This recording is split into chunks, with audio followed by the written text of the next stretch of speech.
Hello everyone, আসসালামু আলাইকুম। Welcome back to my channel. আমি লাকি চলে আসলাম প্রতিদিনকার মতো রান্নাঘর থেকে আরও নতুন একটি রান্নার ভিডিও নিয়ে।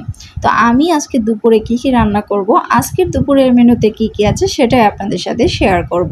তো আমার আজকে দুপুরের মেনুতে প্রথমেই থাকছে সেটা হচ্ছে আমার খুব পছন্দের একটি খাবার, কলার মোছা বলেন বা কলার থোড়া বলেন বা কলার থোর বলেন, যেটাই বলেন, আমি কলার থোড়া বলি।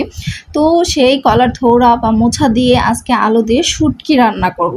প্রথমে আমি কলার মোছা দিয়ে শুটকিটা রান্না করে নিলাম খুব ভালোভাবে, শুকনা এবং পুরো একটা গ্রাম তৈরি করে নিয়েছি, যেটা আমার খুব পছন্দ ফ্লেভারটা। তো যাই হোক, খেতেও কিন্তু দারুণ সুস্বাদু। তো তারপরে আমি আম দিয়ে ডাল রান্না করে নিলাম। তো ওগুলো আমার রান্না হয়ে গেছে আগে অফ ক্যামেরায়, আপনাদের সাথে শেয়ার করতে পারিনি সময়ের অভাবে। তো যাই হোক, তারপর আমি বসিয়ে দিলাম বট ভুনা।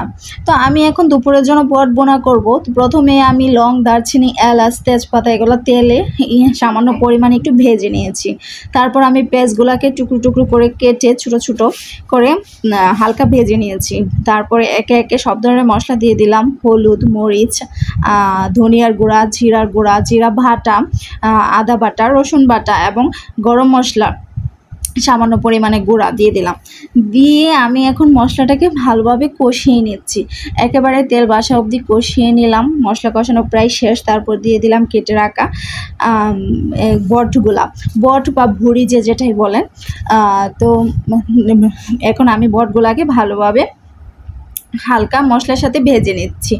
তারপর দিয়ে দিব পানি হওয়া পর্যন্ত অপেক্ষা করব। এই তো দেখতেই পারতেছেন আমার কষানো প্রায় কমপ্লিট। এখন আমি পানি দিয়ে দিব, পানি দিয়ে ঢাকনা দিয়ে ডেকে সিদ্ধ হওয়া পর্যন্ত অপেক্ষা করব। তো সবাই দুপুরবেলার খাবারে, আসলে দুপুরের খাবারটা খুব ইম্পর্ট্যান্ট। দুপুরে যদি রান্নাবান্না না থাকে না, সেদিন যে আমি কি যে খুশি হই বিশ্বাস করেন, কারণ দুপুরে এত প্যারা লাগে আর গরম লাগে প্রচুর পরিমাণে। তো যাই হোক, আমাদের খাওয়ার জন্য, বেঁচে থাকার জন্য প্রতিদিন রান্না করতে হয় দুপুরবেলা। আর আমি বেসিক্যালি ভিডিও করার উদ্দেশ্যে রান্না করি না, আমি রান্না করি সেগুলাই মূলত ভিডিও করি, সত্যি কথা। তো দুপুরে যেহেতু প্রতিদিন রান্না করি, তাই ভিডিও করে আপনাদের সাথে মাঝে মাঝে শেয়ার করি। তো ভালো লাগে, সেই ভালো লাগা থেকেই আপনাদের সাথে শেয়ার করি। তো যখন আপনারা সাপোর্ট করেন, দেখেন, লাইক কমেন্টস করেন, শেয়ার করেন, তখন অনেক উৎসাহ পায়। তো এভাবেই আমাকে সাপোর্ট করে যাবেন, লাইক কমেন্টস করবেন, শেয়ার করবেন এবং পরবর্তী ভিডিও দেখার জন্য অবশ্যই একটা ফলো দিয়ে আমার পাশেই থাকবেন। তো এতক্ষণ ধৈর্য সহকারে আমার ভিডিওটা দেখার জন্য আপনাদেরকে অনেক অনেক ধন্যবাদ। তো সবাই ভালো থাকবেন, সুস্থ থাকবেন, আমার জন্য দোয়া করবেন।